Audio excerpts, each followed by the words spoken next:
আসসালামু আলাইকুম, আমি আকাশ আবার তোমাদের সামনে আসলাম। একটা টপিকস নিয়ে, সেটা হচ্ছে উচ্চারণ। উচ্চারণে অনেকগুলো ক্লাস ধারাবাহিক আপলোড করা হয়েছে, যেমন হচ্ছে উচ্চারণের বেসিক ক্লাসটা ছিল এবং তারপর ছোট ছোট ক্লাসগুলো আপলোড করা হয়েছে এবং তোমাদের অলরেডি বফলার উচ্চারণ আলোচনা করা হয়েছে। আজকে যে টপিকসটা নিয়ে কথা বলবো সেটা হচ্ছে মূলত মফলার উচ্চারণ। যে দেখবেন যে আপনাদের প্রশ্ন আসতে পারে যে মফলার উচ্চারণে 5টি নিয়ম লেখো, অথবা প্রশ্ন আসতে পারে যে কিছু 8টা শব্দ দেওয়া আছে, 8টার ভিতরে 2 বা 3টা শব্দ আসতে পারে মফলা দিয়ে, তো সেটার উচ্চারণটা কিভাবে লিখবো। তাই আমরা কি করব, যে কিছু উদাহরণের মাধ্যমে আমরা কি করব, নিয়মগুলোকে আয়ত্ত করার চেষ্টা করব, তাহলে আমাদের জন্য খুব ইজি হয়ে যাবে সেগুলোকে আয়ত্ত করার। আসলে প্রথমেই দেখি যে এখানে হচ্ছে কাশ্মীর, এখানে হচ্ছে কি ম আছে, শুরুতে ম আছে, এখানে ম ফলা আছে, এখানে ম আছে, এখানে ম, এখানে ম আছে, এখানে ম আছে, এখানে ম আছে। আর প্রতিটা ময় কি হচ্ছে যে কোন না কোন ধ্বনির সাথে কি ফলা আকারে আছে। তাহলে এই কোন ধ্বনির সাথে কিভাবে উচ্চারিত হবে সেটা নিয়ে মূলত আমাদের আজকের ক্লাস। তাহলে আমরা প্রথমে উচ্চারণটা লিখে নিই। প্রথম উচ্চারণটা হচ্ছে কাশ্মীর। প্রথম উচ্চারণ হচ্ছে কাশ্মীর। তাহলে এখন কথা হচ্ছে যে আমরা একটা জিনিস মনে রাখবো, প্রথম যে রুলসটা সেটা হচ্ছে যে ম ফলা কিন্তু দেখা যাচ্ছে কোথাও উচ্চারিত হবে, কোথাও হবে না, আবার কোথাও বা কি করবে, নাসিক্য করবে। কিন্তু মনে রাখবে প্রথমটা যে তৎসম শব্দের বানানে, তৎসম শব্দের উচ্চারণে ম ফলার উচ্চারণ বজায় থাকে। বলবেন যে তৎসম শব্দের বানানের ম ফলার উচ্চারণটা বজায় থাকবে। বলবেন এখানে যে কাশ্মীর আর হচ্ছে কি আপনার হচ্ছে যদি আর আমরা বলি যে কুষ্মান্ড, কুষ্মান্ড, দেখেন এই যে কুষ্মান্ড এবং হচ্ছে কাশ্মীর, এগুলো হচ্ছে তৎসম শব্দ। তাই এখানে ম ফলা কোনোভাবেই কি বিলীন হয়ে যাবে না, কোনোভাবেই যুক্ত করবে না। এটা কি করবে, যে ম ফলাটা থাকবে তার উচ্চারণটা বজায় থাকবে। যেমন দেখেন যে এখানে শয়ের সাথে ম ছিল, এখানে শ এবং ম দুটোই চলে এসেছে। তাহলে এটা দেখবেন কি হচ্ছে কুশ মান্ড। এটা কিন্তু এখানে কি শয়ের সাথে মটা ছিল, এখানে আমরা মটা বজায় রেখেছি। এখন দেখা যাচ্ছে এখানে হচ্ছে মূর্ধন্য ষ, এখানে আমরা তালবর্ষা দিয়েছি। এখন প্রশ্ন হচ্ছে ভাইয়া যে কখন আমরা তালবর্ষা আনবো, কখন মূর্ধন্য ষ, কখন দন্ত ষ। আমরা অলরেডি এই 3 শয়ের ব্যাপারে ক্লাস আপলোড করে দিয়েছি, আপনারা সেখান থেকে ঘুরে আসতে পারেন, তাহলে আপনার জন্য ইজি হয়ে যাবে। এবার আসুন যে প্রথম যে তারপর দ্বিতীয় যে নিয়মটা আছে শ্মশান। দেখেন এখানে শব্দের শুরুতে মফলা আছে না, এই একটা জিনিস মনে রাখবেন, শব্দের শুরুতে মফলা থাকলে তার উচ্চারণ হয় না, কিন্তু কি করবে, ধ্বনিতে নাসিক্য করবে, ধ্বনিতে নাসিক্য করবে। নতুন কথা না, ধ্বনিতে নাসিক্য কি, নাসিক্য বর্ণগুলো কি কি আপনারা জানেন যে ধ্বনিগুলো উচ্চারণের সময় নাকের প্রভাব সর্বাধিক, নাক দিয়ে বেশি বাতাস বের হয়, তার নাম হচ্ছে নাসিক্য ধ্বনি। নাসিক্য ধ্বনি হচ্ছে 5টি। আপনারা জানেন যে ন, ন, ম, এই 5টি ধ্বনিকে আমরা নাসিক্য ধ্বনি বলে থাকি। এটা কিন্তু এখানে মটা কি নাসিক্য ধ্বনি না, যদি ম যদি উচ্চারিত না হয় শব্দের আদিতে, সেটাকে কি নাসিক্য করবে। দেখেন এটার উচ্চারণ এরকম স শান। নাসিক্য কথার অর্থ হচ্ছে কি, যে নাক দিয়ে উচ্চারণ, যেহেতু মটা এখানে ছিল এখানে আসেনি, তাই এখানে একটা চন্দ্রবিন্দু।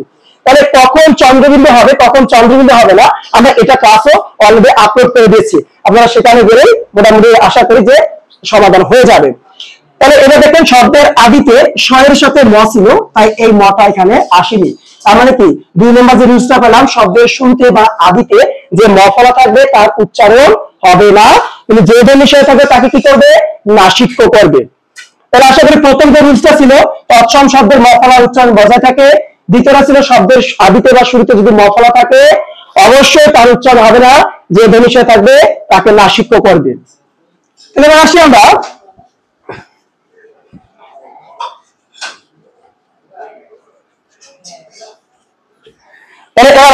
পরবর্তী শব্দতে আসি। দেখেন তো পরবর্তী শব্দ কি, মটা কি শব্দের শুরুতে আছে না, তাহলে এই মটা কি উচ্চারণ হবে না, হবে না, যার সাথে থাকবে তাই কি করবে, নাসিক্য করবে, তাই এটার উচ্চারণ হবে স্মৃতি। তাহলে এবার দেখেন শব্দের মাঝে কিন্তু এবার মফলা চলে এসেছে। তাই একটা জিনিস মনে রাখবেন, একটা নিয়ম আছে বাংলা একাডেমি থেকে, যে শব্দের মাঝে বা শেষে মফলা থাকলে উচ্চারিত হয় না, কিন্তু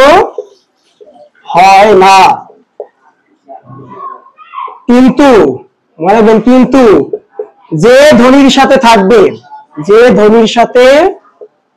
থাকবে তাকে দ্বিত্ব করে। তাহলে কি প্রথম টার্মটা কি পেয়েছি, যে যদি শব্দের মাঝে বা শেষে মফলা থাকে তাহলে সেটা কি উচ্চারিত হবে না, মানে সেটার উচ্চারণ হবে না, কিন্তু যে ধ্বনির সাথে থাকবে তাকে দ্বিত্ব করবে, তাহলে কি দুইবার উচ্চারণ করাবে। দেখেন তো এখানে কি শব্দের মাঝে না, তাহলে কার সাথে আছে, স্বরের সাথে, এখানে মটা উচ্চারিত হবে না, এটা উচ্চারণ হবে এরকম বিষ শয়। তাহলে এখানে একটা চন্দ্রবিন্দু, কেন চন্দ্রবিন্দু দিলাম বলেন তো, কারণ নাসিক্য ধ্বনিটা এখানে এসে লোপ পেয়েছে, ম যেখানে থাকবে তার উচ্চারণ নাসিক্য হবে, তাই তার পরিবর্তে চন্দ্রবিন্দু হবে। তাহলে এটা কিন্তু বিস্ময়, বিস্ময় না। এবার দেখেন এটা হচ্ছে কোশ্চেন, এখানে শব্দের মাঝে আছে না, তাহলে মাঝে থেকে তার উচ্চারণ হবে না, হবে না। যে ধ্বনির সাথে থাকবে তাকে দ্বিত্ব করবে, কার সাথে আছে, দন্ত স্বরের সাথে আছে, এটা উচ্চারণ হবে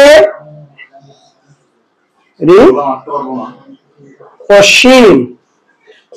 এখানে একটা চন্দ্রবিন্দু হবে। দেখেন পরবর্তী দেখেন নয়ের সাথে আছেন, দেখবেন যে মাঝে মফলা আছে না, তাহলে কি হবে দেখেন তো, কিন্তু আমার হওয়ার কথা ছিল কি, যদি মাঝে মফলা থাকে তার উচ্চারণ হয় না, কিন্তু যার সাথে থেকে তাকে দ্বিত্ব করে। হওয়ার কথা ছিল কি বলেন তো, এখানে কি নয়ের সাথে আছে না, হওয়ার কথা ছিল কি উন্নাদ, এরকম হওয়ার কথা ছিল না, কিন্তু এরকম হবে না। কেন হবে না, দেখেন নরের একটা জিনিস, আপনি যখন ন, তারপর হচ্ছে গ, তারপর হচ্ছে ম, তারপর হচ্ছে উ, এগুলা ধ্বনির সাথে যদি মফলা যুক্ত হয় তার উচ্চারণ বজায় থাকে,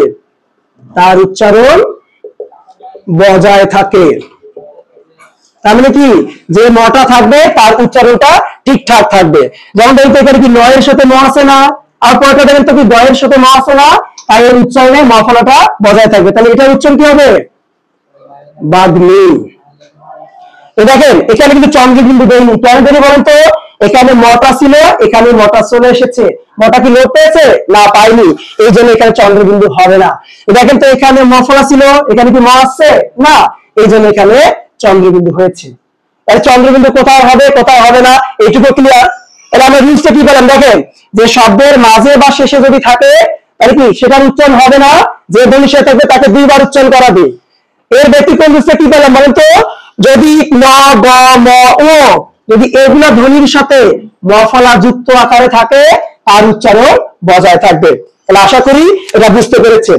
তাহলে আমরা পরবর্তী নিয়মে চলে যাই। পরবর্তী কি আছে দেখেন, এখানে যদি শেষে মফলা আছে তাহলে আমরা কি করছিলাম একটু আগে, যদি মাঝে বা শেষে মফলা থাকে সেটা নিজে উচ্চারিত হয় না, কিন্তু যে ধ্বনির সাথে থাকে তাকে দুইবার উচ্চারণ করায়। তাহলে দেখি এটা দুইবার হওয়ার কথা ছিল না, কিন্তু কি এখানে ক্ষীয়র সাথে আছে, ক্ষীয়টা কি বলেন তো, ক্ষীয়টা হচ্ছে ক প্লাস মূর্ধন্য স, তার মানে কি যুক্ত বর্ণ না। তাহলে একটা জিনিস মনে রাখবেন যে যুক্ত বর্ণ প্লাস মফলা যদি থাকে এই মফলার উচ্চারণ হবে না। তাহলে দেখেন তো এটা কি হবে সূক্ষ্ম, ঠিক আছে, এটা উচ্চারণ কি হবে সূক্ষ্ম, তার মানে কি মফলার উচ্চারণটা হবে না। দেখেন তো এখানে কি দীর্ঘকার ছিল না, এখানে হ্রস্বকার নিয়ে এসেছি, তাহলে কি আপনারা বলবেন যে ভাইয়া কখন দীর্ঘকার দিব কখন হ্রস্বকার দিব, মনে রাখবেন যে হ্রস্ব এবং দীর্ঘ যাই থাকুক উচ্চারণে সবসময় হ্রস্বকার আসবে, তাই এখানে দীর্ঘকার থাকা সত্ত্বেও আমরা হ্রস্বকারকে নিয়ে এসেছি। তাই আশা করি তোমরা যে এই যে উচ্চারণটা পড়ালাম এগুলো তোমরা সহজে বুঝতে পেরেছো। তারপরে আসো একবার সবগুলোতে চোখ বুলিয়ে নেই। দেখো প্রথম যে বেরিয়েছে কাশ্মীর, প্রথম শব্দটা দেখেন তো, এখানে কাশ্মীর হচ্ছে কি সংস্কৃত ভাষার শব্দ, অথবা কুষ্মাণ্ড সংস্কৃত, তো সংস্কৃত বা তৎসম ভাষার শব্দ যদি মফলা থাকে তার উচ্চারণ বজায় থাকবে, তাই এখানে মটা ময় এসেছে। তারপরে দেখেন তো শব্দের শুরুতে মফলা আছে, মনে রাখবেন শব্দের শুরুতে যদি মফলা থাকে তার উচ্চারণ হবে না, কিন্তু যে ধ্বনির সাথে থাকবে তাকে নাসিক্য করবে, তাই এখানে শুধু চন্দ্রবিন্দু এসেছে। তারপরটা কি হয়েছে শব্দের শুরুতেই, তাই এখানে শুধু চন্দ্রবিন্দু এসেছে। তারপরে শব্দের মাঝে নিয়ম আছে কি, শব্দের মাঝে বা শেষে যদি মফলা থাকে নিজে উচ্চারিত হবে না, কিন্তু যে ধ্বনিশা থাকবে তাকে দুইবার উচ্চারণ করাবে। এই জন্য দেখেন এই শটাকে দুইবার উচ্চারণ করিয়েছে এবং এখানে একটা চন্দ্রবিন্দু হয়েছে। কেন চন্দ্রবিন্দু হয়েছে? ম লোপ পেলে নাসিক্য হয়।